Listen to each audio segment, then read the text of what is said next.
बच्चे ने दी मोढ़े माँ बाप को सीख। किसी गांव में एक बूढ़ा व्यक्ति अपने बेटे और बहू के साथ रहता था। परिवार सुखी संपन्न था, किसी तरह की कोई परेशानी नहीं थी। बूढ़ा बाप जो किसी समय अच्छा खासा नौजवान था, आज बुढ़ापे से हार गया था। चलते समय लड़खड़ाता था, लाठी की जरूरत पड़ने लगी, चेहरा झुर्रियों से भर चुका था, बस अपना जीवन किसी तरह व्यतीत कर रहा था। घर में एक चीज अच्छी थी कि शाम को खाना खाते समय पूरा परिवार एक साथ टेबल पर बैठकर खाना खाता था। एक दिन ऐसी ही शाम को जब सारे लोग खाना खाने बैठे, बेटा ऑफिस से आया, भूख ज्यादा थी, सो जल्दी से खाना खाने बैठ गया और साथ में बहू और उसका एक छोटा बेटा भी खाने लगा। बूढ़े हाथ जैसे ही थाली उठाने को हुए, थाली हाथ से छिटक कर थोड़ी दाल टेबल पे गिर गई।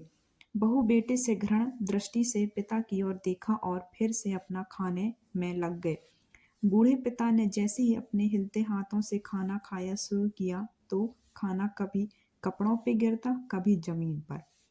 बहू चिढ़ती हुए कहा, हे राम, कितनी गंदी तरह से खाते हैं, मन करता है इनकी थाली किसी अलग कोने में लगवा देते हैं। बेटे ने भी ऐसे सिर हिलाया जैसे पत्नी की बात से सहमत हो।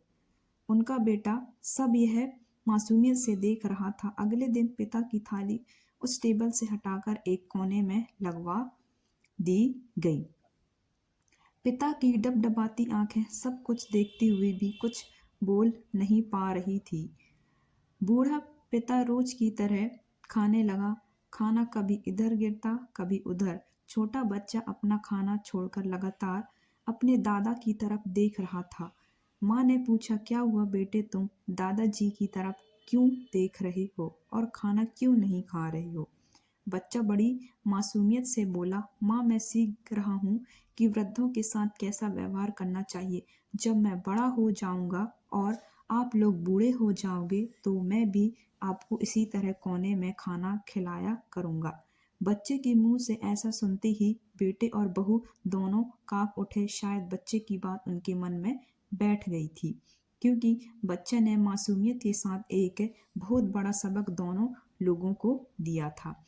बेटे ने जल्दी से आगे बढ़कर पिता को उठाया और वापस टेबल पे खाने के लिए बिठाया और बहू भी भागकर पानी का गिलास लेकर आई कि पिताजी को कोई तकलीफ ना हो। इस कहानी से शिक्षा मिलती है कि माँ बाप इस दुनिया की सबसे बड़ी पूंजी है। आज समाज में कितनी भी इज्जत कमा लें या कितनी भी धन इकट्ठा कर लें, लेकिन माँ बाप से बड़ा कोई धन नहीं होता है इस दुनिया में।